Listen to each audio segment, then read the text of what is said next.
जी अस्सलाम वालेकुम। अच्छा, आज हमारा हिस्ट्री टेकिंग का बाकी हिस्सा है। हमने कहाँ तक किया था?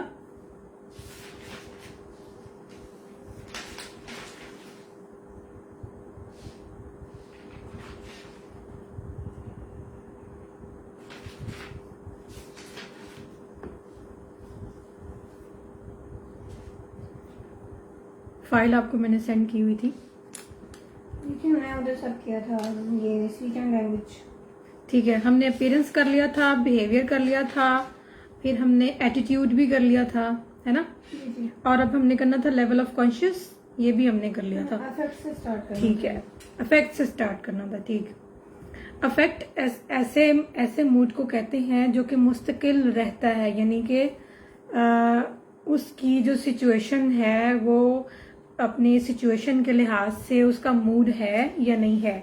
मिसाल के तौर पे वो खुशी के मौके पे बैठा है लेकिन बहुत उदास है, या वो उदासी के माहौल में बैठा है लेकिन वो बहुत खुश है और हाइपर एक्टिव है।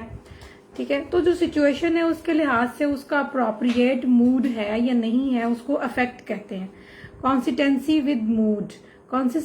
विद मूड, और उसका मूड कॉन्सिस्टेंस है या नहीं है, यानी कि फ्लक्चुएट तो नहीं कर रहा बार बार, और उसमें बराबर उसका मूड एक जैसा है या नहीं है। कॉन्ग्रेंसी विद थॉट कंटेंट, कॉन्ग्रेंसी कहते हैं यानी कि उसके कॉन्ग्रेंट हो, जो उसका थॉट्स हैं, जो उसकी सोचें चल रही हैं, सोचों में जो मवाद है, कंटेंट है, जो उसके लिहाज से उसका मूड है वो उससे मैच कर रहा है या नहीं कर रहा, या फिर वो सोच कुछ और रहा है, बोल कुछ और रहा है। फ्लक्चुएशंस हैं, लेबाइल है, इवन है, रेंज है, ब्रॉड है, रिस्ट्रिक्टेड है, ये सारी बातें सिंपल सी हैं, यानी कि उसका मूड फ्लक्चुएट कर रहा है, या इवन है, दरमियाना है, नॉर्मल है बिल्कुल, और या फिर उसके अंदर बहुत इंटेंसिटी है, ब्लंटेड है, यानी कि ब्लंटेड का मतलब यह है कि उसका मूड ब्लंट है, उसमें हम पहचान नहीं कर पा रहे कि इसका मूड क्या प्रिडिक्ट कर रहा है। ठीक है, या फ्लैट है, जैसे स्किज़ोफ्रेनिक पेशेंट्स में हमारे मूड फ्लैट नजर आते हैं। जो स्किज़ोफ्रेनिक पेशेंट्स होते हैं वो अपना मूड बिल्कुल स्पार्ट रखते हैं। फ्लैट का मतलब होता है स्पार्ट रखते हैं, उनके चेहरे पे इमोशंस नजर नहीं आ रहे होते, नो एक्सप्रेशंस होते हैं, यानी कि इर्द गिर्द उनके इमोशनल बात हो भी रहो तो उनको नहीं समझ में आती। ये वन ऑफ द फीचर है स्किज़ोफ्रेनिया, लेकिन ज्यादातर चेंज भी हो सकता है। ठीक है, या फिर नॉर्मल इंटेंसिटी है। तो हर चीज का एक नॉर्मल रेंज है, अगर वो उससे मैच करता हो तो वो डिसऑर्डर नहीं है, में फॉल नहीं करेगा, और अगर वो उससे मैच नहीं कर रहा तो ऑब्वियसली वो एबनॉर्मलिटी की तरफ आपको इशारा देगा। क्वालिटी कैसी है अफेक्ट की, यानी कि वो सैड है या एंग्री है या हॉस्टाइल है, गुस्से में है, इनडिफरेंट, एथनिसिटी लिखा हुआ है, यहाँ डिस्फोरिक है, या फिर वो डिटैच्ड है, एलिवेटेड है, यानी कि डिटैच्ड का मतलब यह है कि बिल्कुल माहौल से कटा हुआ है। ठीक है, वो अपने आप को शो ही नहीं कर रहा कि वो वहां मौजूद है। या फिर एलिवेटेड है, ये डिटैच्ड वाली जो फीचर है ये आपको 2-3 डिसऑर्डर्स में नजर आएगी। एक तो स्किज़ोफ्रेनिया में नजर आएगी कि पेशेंट बिल्कुल उससे डिटैच है एनवायरनमेंट से। दूसरा, जो हमारा डिप्रेशन का पेशेंट होता है वो डिटैच्ड होता है। इसी तरह हमारा बाइपोलर का पेशेंट जो होता है वो इतना हाइपर एक्टिव हो जाता है कि उसको बातें करने में और हाइपरनेस में इर्द गिर्द के माहौल से वो डिटैच्ड पासकत हो जाता है, और वो दूसरों की चीजों को, फीलिंग्स को या एनवायरनमेंट को समझ ही नहीं पा रहा होता, वो इतनी तेजी में होता है। इसके अलावा जो हमारे mentally retarded, special children, mentally challenged MR के बच्चे होते हैं वो भी डिटैच्ड होते हैं, उनको भी एनवायरनमेंट की इतनी अवेयरनेस नहीं होती, लेकिन इन सम केसेस वो कुछ एनवायरनमेंट को बहुत ज्यादा फोकस भी करते हैं। तो उसके बाद है यूफोरिक है, एंशियस है, एनिमेटेड है, इरिटेबल है। तो ये सारे जो है, ये अगर आपको टिप्स पे आते होंगे तो आप अपने पेशेंट का अफेक्ट जो है वो नोट डाउन कर सकते हो, ये कौन से वाला इस टाइम अफेक्ट है। ठीक है, अब आ जाता है थॉट प्रोसेस, यानी कि उसका जो सोचे हैं वो किस प्रोसेस से गुजर रही हैं, क्या वो शो कर रही हैं कि वो सोच क्या रहा है और किस अंदाज में सोच रहा है। उसकी सोचें क्या लीनियर है, यानी कि बिल्कुल सीधी सीधी बातें आराम आराम से सीधी सी कर रहा है, या फिर गोल डायरेक्टेड है, ये उनकी बातों के अंदर वो अपने गोल्स को डिस्कस बार बार कर रहा है और बार बार मतलब नजर आ रहा है कि वो गोल डायरेक्टेड है। ठीक है, फिर उसके बाद है circumstantial, tangential, loose association, incoherent, excessive, racing, blocking, preservation and negotiation. देखें इसमें अब मुख्तलिफ चीजें वो आती हैं कि इनकोहेरेंट है, एवेशंस है, रेसिंग है, जो आपकी थॉट प्रोसेस है वो इतनी तेज है, इतनी रेसिंग है कि सामने वाले को बात समझ ही नहीं आ रही, मतलब इसको कहते हैं jumping from one topic to another. ठीक है, इतनी रेसिंग है। ब्लॉकिंग है, यानी कि बात करते हुए बार बार ब्लॉक हो रहा है। ठीक, और लूज एसोसिएशन है, यानी कि एक बात दूसरी बात से मिल ही नहीं रही, कनेक्ट नहीं होता। या फिर वो बात करते करते रुक रहा है और हाँ ऐसा तो होता है लेकिन आपको पता है ऐसे भी है, मतलब वो बहुत कंफ्यूज है और उसकी एसोसिएशन नहीं, जुमलों में आपस में रब्त नहीं कोई बन रहा। Client was sitting on the chair in an uncomfortable manner at the edge of the chair. She maintained an adequate eye contact. Attitude of the patient was cooperative, hostile, open, suspicious.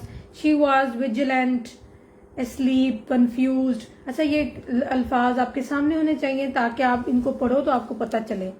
आपके पास ये कहाँ है लिखे हुए? लिखा हुआ खोला हुआ है ना? ठीक है, तो फिर ही आपको पता चलेगा कि मैं किस बारे में बात कर रही हूँ। फिर आप साथ नोट करना।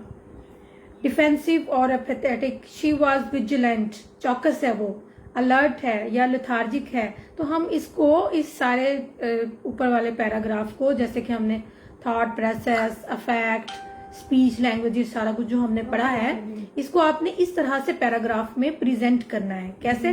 The client was sitting on the chair in an uncomfortable manner, या आप लिख सकते हैं कि the client was sitting in a proper appropriate way, चाहे जो भी जिस तरह से भी वो बैठा हुआ है।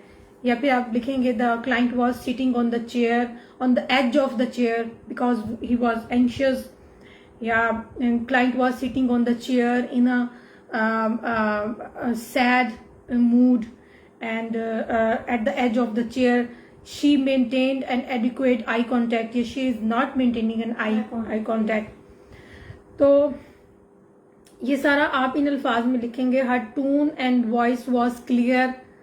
ठीक है, तो she had poor self hygiene, ये भी लिख सकते हैं। या लिख सकते हैं शी, ओसीडी का पेशेंट आएगा वो आपको इतना परफेक्ट हाइजीन में मिलेगा कि वो बास का आपके टेबल को हाथ नहीं लगाएगा, आपके चेयर को हाथ नहीं लगाएगा, वो अपने फोन को टेबल पे नहीं रखेगा, वो सिमट के बैठेगा, या वो कॉन्शियस होगा लेकिन वो बात बहुत टोन उसकी बहुत क्लियर और एग्जैक्ट होगी। ठीक है, आई कांटेक्ट उसका वेल मेंटेन्ड होगा और वो थोड़ा एंशियस जरूर होगा। तो इस तरह से पहचान करेंगे। अब हम आ जाते हैं हिस्ट्री ऑफ प्रेजेंट इलनेस पे। यहाँ कैसे आना हुआ, ये अलामात आपको कितने अरसे से मिली, ठीक है, आई हैं, महसूस हुई हैं, ऐसी क्या परेशान कौन हालात बने कि जो आपको ये महसूस हुआ। तो हमने जब किसी बीमारी की इलनेस हिस्ट्री पूछनी है तो हमने उसको ओपन एंडेड क्वेश्चन करने हैं। ठीक है, तो हमने उसको पूरा पूछना है कि आप यहाँ आप कैसे आना हुआ। ये बेहतरीन जुमला है क्योंकि इस जुमले से पेशेंट जो है ना वो खुल के बयान करता है कि भाई मैं आया हूँ आपको चेक कराने के लिए, भाई मैं आया हूँ आपको अपनी सारी बात बताने के लिए, मैं बहुत परेशान हूँ। क्योंकि आपको पता है साइकेट्रिक इलनेस के एक्सेप्ट जो सिजोफ्रेनिया है या फिर ऐसे जो हमारे साइकेट्रिक इलनेस हैं जिसमें पेशेंट जो है वो एनवायरनमेंट से डिटैच हो जाता है, यानी अपना आप इनसाइट उसकी नहीं रहती, तो ज्यादातर पेशेंट तंग आके ही आते हैं ना हमारे पास। ठीक है, तो जब वो तंग आके आते हैं या उसको घर वाले लेकर आते हैं या वो परेशान होता है तो वो चाहता है कि आते साथ मुझे ये सवाल किया जाए कि हाँ बताओ क्या हुआ है। ठीक है, हमारे साथ वो सिंपैथेटिक एम्पैथेटिक फीलिंग्स हों ताकि हम अपने दिल को हल्का कर सकें सबसे पहले। तो जैसे स्किज़ोफ्रेनिया है, बाइपोलर विद साइकोटिक फीचर्स है, या फिर आपका शिज़ोटाइपल पर्सनालिटीज होती हैं, पर्सनालिटी डिसऑर्डर्स कुछ हैं, उनको आप एहतियात से भी सवाल, लेकिन आपको नहीं पता चलेगा कि जो पेशेंट आके बैठा है उसकी सिचुएशन कैसी है या वो क्या डायग्नोसिस है उसका। तो आपने बहुत एहतियात से ही सवाल शुरू के करने हैं। फर्स्ट क्वेश्चंस आपने बहुत एहतियात से ही करने हैं जब तक कि वो केस आपके पास पहली दफा आया है। ये नहीं है कि वो केस आपके हॉस्पिटल में मौजूद है, एडमिट है, तब उसको रियलाइज है कि हाँ मैं यहाँ एडमिट हूँ और मैं यहाँ पे ले रहा हूँ। तो आपने सिचुएशन के लिहाज से अपनी चीजों को तब्दील करना है। ऐसे ठक से सीधे सीधे सवाल उसको नहीं करने। मिसाल के तौर पे पेशेंट को उसकी मदर लेकर आई है और वो थोड़ा हाइपर एक्टिव है, गुस्से में है, तो आप उसको बिठाएंगे और सबसे पहले कहेंगे हाँ बैठे, आप बिल्कुल आराम से बैठे, कोई मसला नहीं है, सुकून से बैठे, पहले आप रिलैक्स हो जाए, फिर हम बात करते हैं। फिर आप बात शुरू करें और तब भी आप बात करते हुए कहें कि कैसे हैं आपकी तबीयत कैसी है। अच्छा तो आप मेरे पास आए हैं, अब हम बात शुरू करते हैं। उसको समझ आ जाए कि आप बात शुरू करना चाहते हैं। उसको आप आते साथ ये नहीं, अगर एक पर्सन को पहले ही घर वाले खींच के फोर्सफुली लेकर आए हैं कि तुम ठीक नहीं हो, चलो हमारे साथ, तो आप उसको आते साथ नहीं पूछेंगे कैसे आना हुआ। तो वो आपको बहुत गुस्से के साथ जो है ना वो रिएक्ट करेगा और उसका आपके ऊपर ट्रस्ट लेवल नहीं बनेगा। ठीक, तो ये सवाल जो है ये बहुत एहतियात से करने वाले हैं। ये वैरायटी ऑफ क्वेश्चंस हैं, इनमें से आपको ये एक सिलेक्ट कर सकते हैं। कहाँ से इलाज करवाया, ठीक है, घर वालों का रवैया कैसा था। अब ये प्रेजेंट इलनेस के बारे में, यानी कि एक होती है जो ही पुरानी हिस्ट्री सारी, 2020 में उसने क्या किया था, 2018 में उसने क्या किया था। अब जब तुम आए हो तो तुम्हारा सर चकरा रहा है, तुम्हारे टांगों में दर्द है, तुम्हारा सांस उकड़ा है, तुम्हें मतली महसूस हो रही है, तो ये कब से अलामात हो रही हैं। वो कहेगा पिछले 3 हफ्तों से तो मुझे ऐसे ही हो रहा है। ठीक है, वो कहेगा ऐसी क्या परेशान कुन, मेरे एग्जाम्स जब से स्टार्ट हुए हैं ना तब से मेरी ज्यादा तबीयत खराब है। मैं जब से फलानी जगह पे जा रहा हूँ, जैसे कल पेशेंट कह रहा था कि मैं जब से घर बनवाने के लिए मजदूरों मिस्त्रियों से खपाई कर रहा हूँ ना मैडम, उस दिन से मेरी तबीयत ज्यादा खराब है। ठीक है, तो वो इस सवालों से वो आपको ये बात बताएंगे। अब आपको दौरानिया पता चल जाएगा डायग्नोसिस करने में कि 1 मंथ हुआ है या 1 मंथ एंड हाफ हुआ है। तो ये कहाँ से इलाज करवाया ये आप पूछेंगे तो वो कहेंगे हाँ जी पहले हम आपसे पहले फलानी जगह गए थे, वो हमने मेडिसिन खाई है लेकिन मेडिसिन से आराम नहीं आया। या फिर वो आपको बताएंगे कि हम तो आए पहली दफा, किसी ने कहा कि आप चेक करवाओ। तो इससे आपको पता चल जाएगा कि क्योंकि पेशेंट का ट्रस्ट डेवलप करने के लिए और उसको थेरेपी की तरफ लेके आने के लिए आपने पहले उसको तसल्ली देनी है, तसल्ली में लेकर आना है। ऐसा नहीं है कि आप उसे कहें ठीक है आप ये आप इलाज शुरू करवा दें और हम आपको जो है ना ये दे रहे हैं। तो आपने उनसे कहना ठीक है आपने पहले जो ये मेडिसिन खाई है इस शायद आपने इसमें कोई गलती की हो या ना खाया हो, प्रॉपर से ना ली हो या आप पे ये सूट ना की हो, तो थोड़ा सा गाइड करने के बाद ही आप जो है उसको थेरेपी की तरफ लेके आएंगे। तो इसलिए जब आप ये सवाल करेंगे कहाँ से इलाज करवाया, तो वो बताएगा यहाँ से मैंने किया, ऐसे किया। तो कहेंगे आप तसल्ली रखें, अब इंशाल्लाह आप चीजों को फॉलो करेंगे, थेरेपी लेंगे, आप में बहुत तब्दीली आएगी, आप इस तरह भी करके देखें। ठीक है, घर वालों का रवैया कैसा था, ये क्वेश्चन ऐसा है कि आपने सोच समझ के करना है। बात घर वाले साथ ही होते हैं। जैसे मिसाल के तौर कल मैंने एक जो पेशेंट देखा है वो बुजुर्ग थे और उसके 5 घर वाले उसके साथ आए थे। अच्छा, बीवी, बेटा, बहू, पोता और छोटा बेटा। तो यूं समझ लो कि वो सब सपोर्टिव थे अपने फादर के लिए। लेकिन जब मैंने उससे ये सवाल किया कि घर वाले तो आपके साथ ही आए हुए, माशाल्लाह ये तो आपके साथ ही आए हैं, तो अब इससे मैं ये अंदाजा कैसे लगा सकती हूँ कि ये सपोर्टिव हैं सारे, क्योंकि वो साथ आए हैं डजंट मीन कि वो सपोर्टिव हैं। लेकिन जो पेशेंट है वो समझ रहा है कि मेरे सर पे चढ़े हुए हैं, ये एक्स्ट्रा लोग हैं, ये भी तो हो सकता है ना, तो कुछ भी हो सकता है। तो जब मैंने उससे ये कहा कि घर वाले तो माशाल्लाह आपके साथ आए हैं सारे, तो आपको क्या लगता है कि घर वाले आपके सपोर्टिव हैं, आपको सपोर्ट करते हैं, आपकी इस परेशानी में आपका साथ दे रहे हैं? तो उसने सर पकड़ा, उसने कहा मैं कुछ कह नहीं सकता, मैं कुछ कहना नहीं चाहता। अभी मतलब इन्हें हाँ, तो फिर मुझे समझ लग गई कि फिर हमने ये फैसला करना है कि हमने पेशेंट के घर वालों को या फैमिली को बाहर निकालना है और बोलना है कि आप बाहर वेट करें, हम पेशेंट से अलहदगी में बात करते हैं कि नहीं कोई मसला नहीं, घर वाले हैं आपके माशाल्लाह। घर वालों को नाराज नहीं करना आपने, ये भी ख्याल रखना है। घर वालों ने फिर दोबारा लेकर भी आना है और घर वालों ने सारी इंफॉर्मेशन भी प्योरली आपको फराहम करनी है। तो इसलिए आपने घर वालों को जो है ना वो नहीं कहना कि बिल्कुल ही, आपने कहना हाँ कोई मसला नहीं है, कर लेते हैं, कोई बात नहीं। तो ये चीजें आपको इस फील्ड में समझनी पड़ेंगी जब आपने सवाल पूछना है कि घर वालों का रवैया कैसा था। ठीक है, हाँ अगर वो अकेला बैठा है और बड़ा ही परेशान आया है या फिर बहुत सी चीजें अपसेट हुई हैं, तो ये आप उसको बुला, जब वो अकेला बैठा है तो आप उससे ये सवाल पूछ सकते हैं कि आपके घर वाले आपके साथ कैसे हैं, ठीक है, उनका रवैया कैसा है। तो वो बताएगा जी जी बहुत सपोर्टिव है, वो तो मेरी बीवी कहती है कि आप जाएं, आप देख के आपकी तबीयत कुछ ठीक नहीं लग रही, आप सो जाएं, आप आराम करें, वो भी सपोर्टिव है, वो भी सपोर्टिव है। तो फिर आपको पता चल जाएगा कि there should be an other factor के जो उसको डिस्टर्ब कर रहा है, घर वाले इन्वॉल्व नहीं है। लेकिन फिर भी आप बाय एंड बाय आप ये कुछ सवाल करते रहेंगे उससे, ठीक है। अच्छा जी, ऑक्यूपेशनल हिस्ट्री आ जाती है आगे, सॉरी एजुकेशनल हिस्ट्री आ जाती है। एजुकेशनल हिस्ट्री सिंपल आपको सबसे पहले बताती क्या है, ये आपको बताती है कि पेशेंट कितना पढ़ा लिखा है और आपकी बात को कितना अंडरस्टैंड करता है।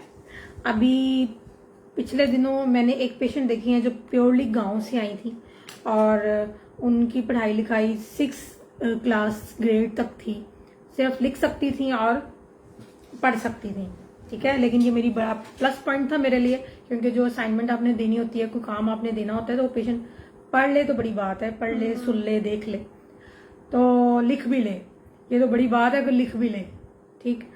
तो उसको ये बात उस लेवल पे उसको ये बातें समझानी थोड़ी सी मुश्किल हो रही थी कि देखो तुम्हें ये जो आजकल परेशानी से तुम गुजर रही हो, उसको एजुकेट करना मुश्किल हो रहा था, ठीक है। और फिर उसको थेरेपी में जो है ना वो लेकर आना कि अब तुमने ये थेरेपी करनी है, तुमने ये चीज लिखो, ये काम करो, तो उसको वो बहुत मुश्किल से समझ रही थी, क्योंकि वो विलिंग नहीं थी कि पता नहीं इसका फायदा भी होगा कि नहीं होगा। फिर मेडिसिन काम नहीं करेगी, अभी तुम सिर्फ लाइट सी एंजाइटी है, तुम इसको में ये ऐसे थेरेपी को फॉलो करोगी तो तुम ठीक हो जाओगी। क्योंकि ज्यादातर लोगों का जहन ये होता है कि हम दवाई खाएंगे तो हम ठीक हो जाएंगे, अदरवाइज पाकिस्तानियों का जहन है कि दवाई के बगैर तो कभी कुछ हो ही नहीं सकता ना।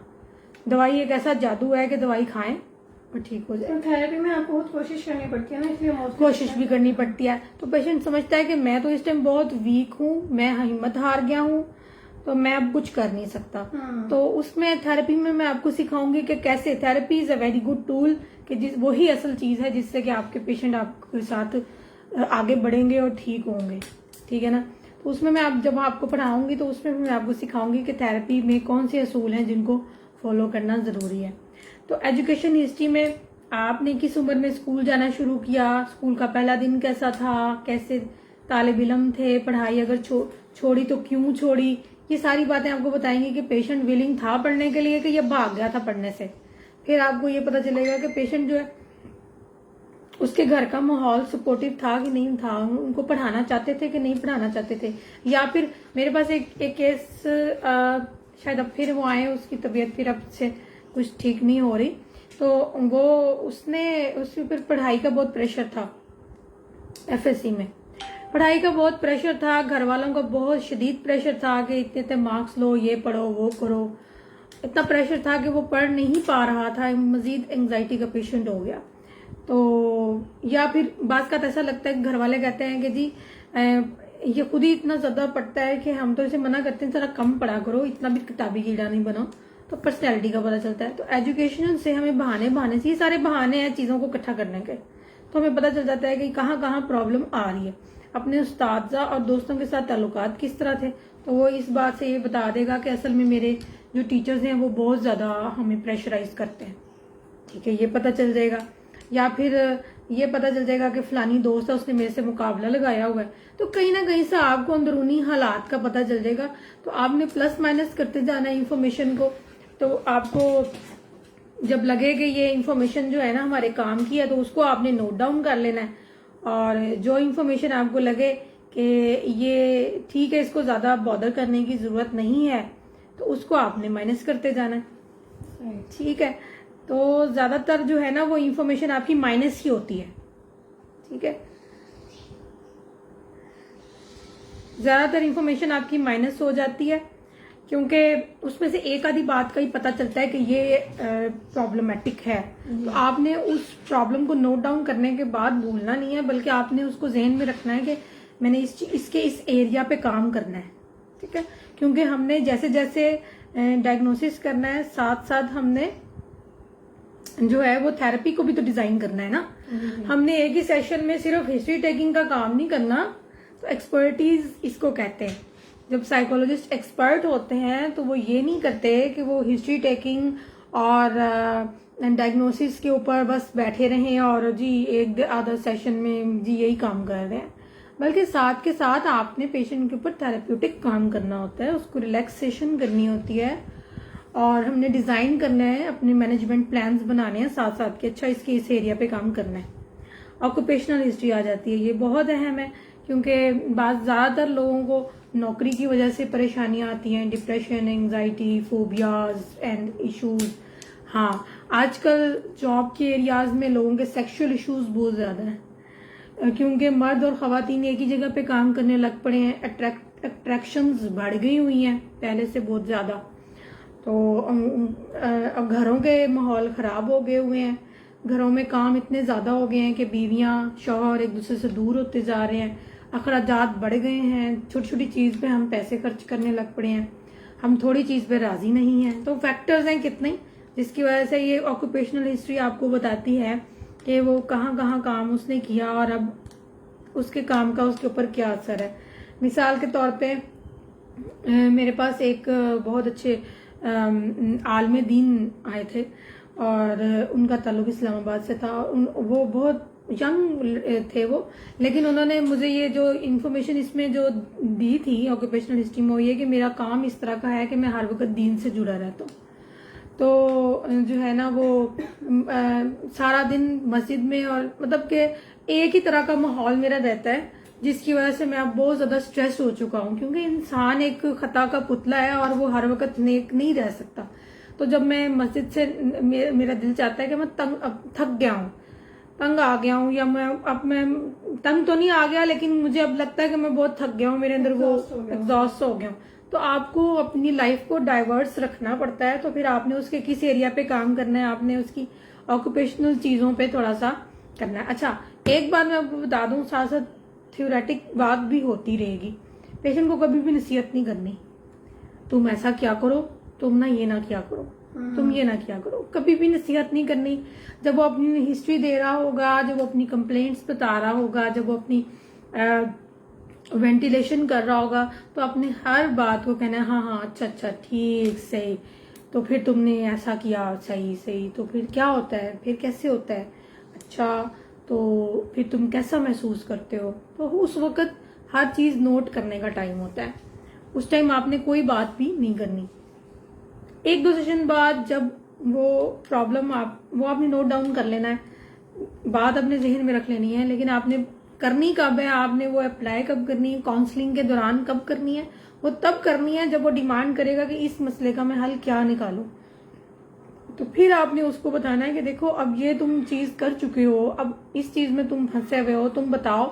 उसके भी मैं आपको थ्योरेटिक जो है ना वो टेक्निक्स बताऊंगी कि थ्योरेटिक टेक्निक्स क्या होती हैं पेशेंट को बात कन्वे करने की। उसको नसीहत नहीं करनी, तुम ना ऐसा करो, तुम ना अपनी जॉब में ये चीजें कम कर दो और तुम ना ये ना किया करो, तुम जॉब ही ना करो ये, ठीक है, ये काम नहीं करना। उसकी अवेलेबिलिटी पे, उसके सर्कमस्टांसिस के अकॉर्डिंग उसको पहले पूछना है कि तुम्हारे नजदीक क्या हल है, तुम्हें क्या लगता है कि तुम्हें क्या।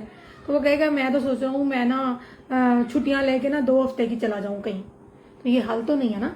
दोबारा तुमने उसी माहौल में आना है, फिर तुमने उसको करना है। आप ब्रेक लेने के लिए तुम जा सकते हो, तो इसको आपने काउंटर करना है। कभी नौकरी तब्दील की, अगर कभी तब्दील की तो इसकी क्या वजह बनी, अपने कोलिग्स के साथ कैसे ताल्लुक आते, ये बहुत अहम सवाल है। इससे आपको पता चल जाएगा पेशेंट बाइपोलर तो नहीं है। बाइपोलर पेशेंट्स जो होते हैं वो जॉब जल्दी जल्दी छोड़ते हैं, जल्दी जल्दी अपनाते हैं, क्योंकि जिस एरिया में वो काम कर रहे होते हैं वहां कोई ना कोई वो हाइपर हो जाते हैं, कॉन्फ्लिक्ट्स हो जाते हैं, या उनकी जॉब में उनकी इनकम अच्छी ना आए या उनके साथ कोई प्रॉब्लम हो जाए तो वो डिप्रेस्ड हो जाते हैं, क्योंकि उनके इमोशंस बैलेंस नहीं होते। इस तरह पर्सनैलिटी डिसऑर्डर्स आपको पता चल जाते हैं अगर आपके पेशेंट की जो हिस्ट्री है। बेटा उठ के ना ये वाली क्लोज कर दो। तो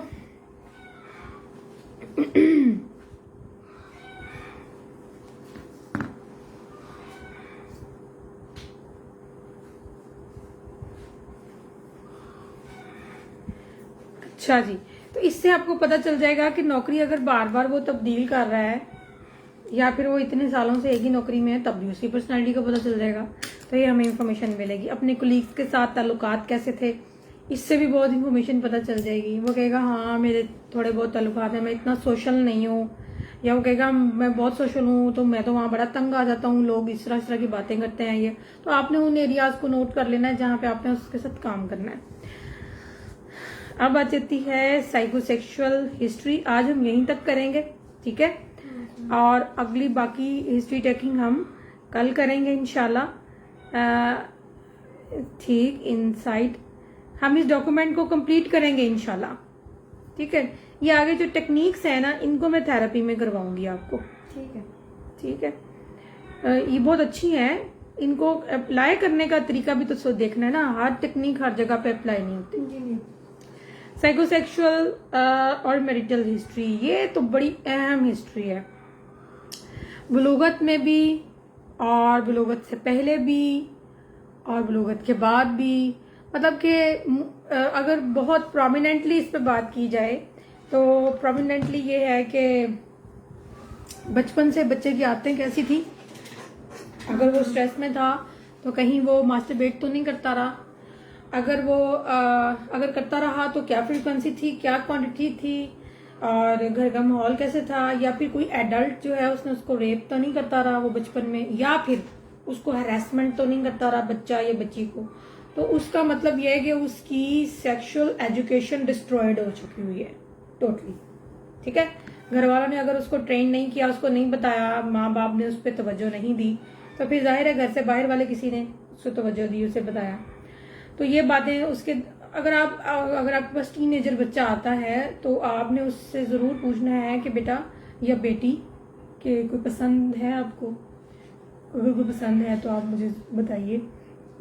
हो सकता है आप उस चीज़ का स्ट्रेस ले रहे हैं, तो आपने उसको हमदर्दाना, सिंपैथेटिकली, एम्पैथेटिकली आपने उससे जब ये सवाल पूछना है तो वो आपको बताएगा जी मेरी क्लास में या मेरे फलानी जगह पे एक लड़का है या फलानी जगह पे एक, तो मुझे उसकी वजह से बहुत एक्चुअली मेरा स्ट्रेस ही है।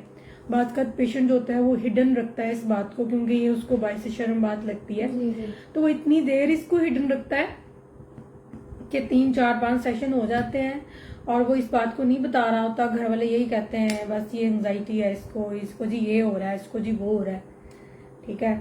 लेकिन वो असल में बताता फिर बाद में कि असल में मुझे वजह ये है कि वो फलाना लड़का या लड़की मुझे छोड़ गया है या वो मुझे मिल नहीं रहा।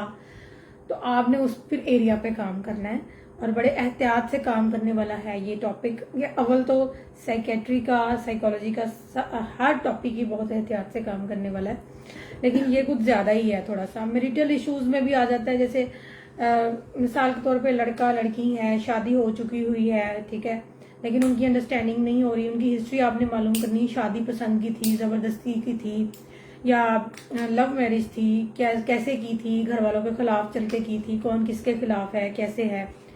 तो बास का हस्बैंड कहेगा कि जी यहाँ तक कि अगर आप इतना कंफर्टेबल करेंगे पेशेंट को हिस्ट्री टेकिंग में, तो आपको मेल या फीमेल कपल में से एक बंदा ये तक बताएगा कि मेरी इससे कंपैटिबिलिटी नहीं है, जो मेरी इससे डिमांड्स हैं वो मेरी पूरी नहीं कर रही, या ये मुझे इससे वो जो डिमांड है वो मेरी पूरी नहीं कर रहा, ठीक है, ये जो है ये मैं इससे सेटिस्फाइड नहीं हूँ, ठीक है। तो आपने चीज़ों को डिटेल से कॉन्फिडेंटली आपने उसको लेके चलना है, फिर ही आपका पेशेंट जो है वो बेहतरीन की तरफ जाता है और आपको आपके साथ कंफर्टेबल होता है, तो फिर ही वो आपको जो है ना हिस्ट्री अच्छे से देता है। अगर हिस्ट्री अच्छे से आपको आएगी, आपके पास पैटर्न होगा पूरा, तो फिर आपकी डायग्नोसिस अच्छी बनेगी। और अगर आपकी डायग्नोसिस अच्छी बनेगी तो आपका ट्रीटमेंट जो है वो मैनेजमेंट प्लान अच्छा होगा, क्योंकि सारे मैनेजमेंट प्लान सारे केसेस पे अप्लाई नहीं होते। ठीक है, उसको हमने डिजाइन करना होता है अकॉर्डिंग टू दैट केस। ठीक है, तो आप शादीशुदा हैं तो शादी की नौयत क्या थी, शादी के वक्त आपकी उम्र कितनी थी, मियाँ बीवी के आपस के ताल्लुकात कैसे हैं, बच्चों के साथ ताल्लुकात कैसे हैं, बच्चे कितने हैं। तो वैसे एक रफ सा आइडिया है कि बाज़ का माँ बाप के बच्चे काफ़ी सारे होते हैं, जो समझ लें 7, 8, 9, लेकिन जो है उनकी आपस की कोई अंडरस्टैंडिंग नहीं होती। तो इट डजेंट मीन के बच्चे कितने हैं और कैसे हैं, तो आपने इन सारी चीज़ों को इकट्ठा लेके चलना होता है। किसी एक चीज़ से हमें आइडिया किसी एक बात का नहीं हो सकता। ठीक है, अच्छा मैंने आपसे एक बात पूछनी है, जैसे ये इस पे तो प्रॉपर फॉर्मेट है ना, इस पे हमने चलना है कि ये वाली चीज़ पहले लिखनी है, ये बाद में लिखनी है, लेकिन जब हम सेशन कर रहे होते हैं तो फिर ये चीज़ें ऑर्गेनाइज तो नहीं होती है, फ्लो में जाती है ना। हाँ, इसके अंदर आप फिर मोटी मोटी हेडिंग्स आएंगी, यानी कि जो आपने पहले बायोडाटा ले लिया, प्रेजेंटिंग कंप्लेंट्स आ गई और आपने जो है ना उसकी हिस्ट्री ले लिया है, तो इसकी ये एक्चुअली फाइल बनाने के लिए होती है, मतलब रिपोर्ट आपने। हाँ, रिपोर्ट बनाने के लिए, या फिर पेशेंट की एक फाइल है कि मेरे पास फाइल पड़ी है, वो आप देखो पेशेंट को ये मसला है, तो फिर हमें उसका आइडिया हो जाता है, यानी नोट करने के लिए ये समटाइम्स आपको बताया तो उसमें से बाकी डाटा एक्सट्रैक्ट हो जाता है, वो आपने रफ पे नोट करना है, बाद में आपने इसको अच्छे से मैनेज करना है। उस वक्त मैनेज नहीं हो सकता, उस वक्त आपने सिर्फ रफली नोट करते जाना है। अगर वो अपनी जो है ना वो चाइल्डहुड की जो इलनेस ट्रॉमा की स्टोरी बता रहा है, तो उसमें उसने साथ अपनी बलूगत के बारे में बात की है, तो वो हिस्सा आपने लिख लेना है, लेकिन वो आपको याद रहेगा तो आपने उसको उसमें लिख देना है, सेक्सुअल हिस्ट्री में लिख देना है कि इसके साथ ये चीजें, तो उसको आपने एक्सट्रैक्ट करना है। मिसाल के तौर पे आप बाजार से शॉपिंग करने के लिए जाते हो तो आप चीजें कितनी खरीद के लेके आते हो, लेकिन घर लाके आप फिर क्या करते हो, कैटेगराइज करते हो। किचन की चीजें किचन में जाती हैं, ग्रोसरी में से जो चीजें आपने वो उसको अलग करना होता है। यहाँ तक कि आपने कपड़े खरीद के लाया तो किसके कौन से कपड़े किस अलमारी में डलने वो आपने प्रॉपर तरीके से डालने। तो ये आपने क्वेश्चंस पढ़े उर्दू में सारे जी। हम इसको भी एक दफा जो है ना वो पढ़ेंगे, क्योंकि इसमें जरा ज्यादा तफसील है। ठीक है, अच्छा, ये वाले जो डॉक्यूमेंट्स हैं अगर ये किसी को चाहिए होंगे तो हम उसको फॉरवर्ड कर देंगे। व्हाट्सएप नंबर जो है वो फेसबुक पे ही मौजूद है, तो कोई डॉक्यूमेंट्स अगर साथ साथ चाहिए हो तो आप ले सकते हैं। वैसे तो ये सारा कुछ हर जगह पे अवेलेबल है। और ये परफॉर्मा है, एक्चुअली ये वो परफॉर्मा है जिससे कि हमने एक फाइल डिजाइन करनी है। ठीक है, आपने मुझे एक फाइल डिजाइन करके देनी है, कल से आपने लैपटॉप लेकर आना है साथ। तो हिस्ट्री हम एक पेशेंट की फाइल कैसे बनाते हैं, उसमें क्या क्या नोट करते हैं, मैं उसका आपको पैटर्न भी एक बार दिखा दूंगी। ठीक है, और उसमें हमने outline of psychiatric history and mental state examination, जब हमारी हिस्ट्री टेकिंग खत्म हो जाएगी फिर हम मेंटल स्टेट एग्जामिनेशन में आएंगे। मेंटल स्टेट एग्जामिनेशन जो है ना वो बहुत इंपॉर्टेंट है। ठीक है, वो जब भी हमारा पेशेंट आएगा तो हमने पहले छोटा सा MSc करना होता है, तो हमें आइडिया हो जाता है कि पेशेंट की इस टाइम स्टेट क्या है। ठीक है, बाज़ का पेशेंट घर से होकर आता है, वापिस आता है, हफ्ते बाद आता है, तो उसका तो काया ही पलटी होती है। हाँ, तो हमने सबसे पहले उसकी मेंटल स्टेट देखनी है कि हाँ अब आया ही, अब तो इसमें क्या चीजें बेहतर हुई है, खराब हुई है, क्या सिलसिला है। मुझे स्टार्टिंग में आपने बताया था पेरेंट्स वगैरह, वो सारी चीजें वो भी हमने देखनी है, वो भी इसमें शामिल होती है, मेंटल स्टेट में ही शामिल होती हैं। और जो है ना ये जो चीजें नोट करने के लिए ना, अपीयरेंस ये आप नोट करेंगे। अव्वल जब आप सेशन स्टार्ट करते हैं, प्रैक्टिकली जब आप प्रैक्टिस में होते हैं, तो आपको एक्सपर्ट इतना हो जाना चाहिए कि पेशेंट अंदर आए, आपको चीजों को समझ में आ जाए और आप जो है ना वो लिख दें। अच्छा, यहाँ पे मेरा जो है ना राइटिंग पैड, प्रिस्क्रिप्शन पैड, ये मैंने खुद डिजाइन किया हुआ है। अच्छा। आप ये देखो कि मैंने बायोडाटा छोटा सा बायोडाटा, और ये प्रेजेंटिंग कंप्लेंट्स, ये मेंटल स्टेट एग्जामिनेशन, और ये साइकोलॉजिकल टेस्ट प्लान। ठीक है, ये मैंने बनाया। कंसल्टेशन है या सेशन है, नंबर 1, नंबर 2। और यहाँ पे मैंने उसको थेरेपी की जो चीजें एडवाइस करनी है वो एडवाइस करनी है, ठीक है। उसके बाद हमारे पेशेंट को पूरा एक उर्दू लाइंस का रजिस्टर लगवाती हूँ मैं, अच्छा। ठीक है। ये सिर्फ कंसल्टेशन का पेपर है। उर्दू लाइंस का रजिस्टर जब लग जाता है तो वो पहले सेशन से हम उसके ऊपर काम शुरू कर देते हैं। जो असाइनमेंट उसने करनी है, जो होमवर्क करना है, जो उसने चीजें जैसे भी उसके चार्ट्स बनते हैं, थेरेपी वर्क है, वो थोड़ा थोड़ा करके उसका पूरा एक डाटा तैयार होता है, अच्छा। ठीक है। तो यहाँ पे आपने जब मेंटल स्टेट एग्जामिनेशन कर ली, मेंटल स्टेट एग्जामिनेशन को मैं डिटेल से नहीं लिखा क्योंकि जो चीजें मौजूद है हमने सिर्फ वही लिखनी है। बात का पेशेंट बहुत एंशियस आता है मेरे पास, उसके हाथ पैर कांप रहे होते हैं, तो आपने यहाँ क्या लिखना है, आपने सिर्फ लिखना है एंशियस, ठीक है। एंशियस अपीयरेंस है उसकी, वो इस टाइम मेंटल स्टेट ये। आपने वहां ये नहीं लिखना कि हाइजीन ओके ओके ओके वाली चीजें आपने यहाँ नहीं लिखनी। मेन पॉइंट आपने वो लिखनी है जो मसला है, ठीक है। हाँ, मेंटल स्टेट एग्जामिनेशन वैसे आपको मुकम्मल याद होना चाहिए। अब अगर पेशेंट आता है उल्टी सीधी चाल के साथ, तो आपने लिख देना है कि उसकी गेट जो है वो अप्रोप्रिएट नहीं है, ठीक है। या फिर अगर पेशेंट बहुत अजीब सा हंसता हुआ आ रहा है, ठीक है, तो उसका अफेक्ट ठीक नहीं है, अफेक्ट इज नॉट अप्रोप्रिएट। तो अप्रोप्रिएट का वर्ड यूज करेंगे। तो जैसे जैसे आप करोगे आपको ये समझ में आएगी। प्रेजेंटिंग कंप्लेंट्स आप उर्दू में लिख सकते हैं, इंग्लिश में लिख सकते हैं, जैसे आपको मुनासिब लगे, ठीक है। बात का तो इंग्लिश में लिखो तो पेशेंट को समझ ही नहीं आती कि मेरे साथ क्या मसला हो रहा है, क्योंकि हमने बाद में उसने हम ये ऐसा मामला है कि हमने पेशेंट की जो सिम्टम्स हैं उनको साथ साथ डिस्कस करना होता है, तो इसलिए उर्दू में लिख लें तो ज्यादा। एंजाइटी का भी काफी पेशेंट्स को नहीं पता होता कि एंजाइटी क्या होती है, मतलब वो फेस कर रहे होते हैं। बिल्कुल बिल्कुल ऐसा ही है। तो ये देखिए एक मेरे पेशेंट का जो मेरे पास ही पड़ा रह गया, और उसने कहा, उसको ये था कि मुझे कहीं घर लेके जाऊंगा तो सब देखेंगे, तो मैं ना लेके जाऊँ, मैंने कोई बात नहीं, कॉन्फिडेंशियल। तो अब ये बायोडाटा यहाँ पे लिखा है, ये उसकी कंप्लेंट्स हैं। वीपिंग, बेचैनी, घबराहट, running thought, disturb sleep, appetite okay, तेज धड़कन, सांस उखड़ना, वीकनेस इन लेग्स, ठीक है। तो यहाँ पे हमने सेशंस जो है वो डिसाइड किए, कौन कौन सी चीजें हमने करनी है, और अपने लाइफस्टाइल की मॉडिफिकेशन की चीजें। ये मेंटल स्टेट एग्जामिनेशन देखो मैंने एंशियस लिखा हुआ है, ठीक है। तो हम इस तरह का अगर पेपर हमारा डिजाइन पहले से ही होता है एक छोटा सा, तो हम पेशेंट को जल्दी से कैटर कर लेते हैं। हाँ, फाइल डिटेल से बनती है, जैसे कि ये हमारी चीजें हैं, ठीक हो गया। जो है ना, जब हम फर्स्ट सेमेस्टर था तो टीचर ने हमें कहा था कि आपने ना रिपोर्ट बनानी है,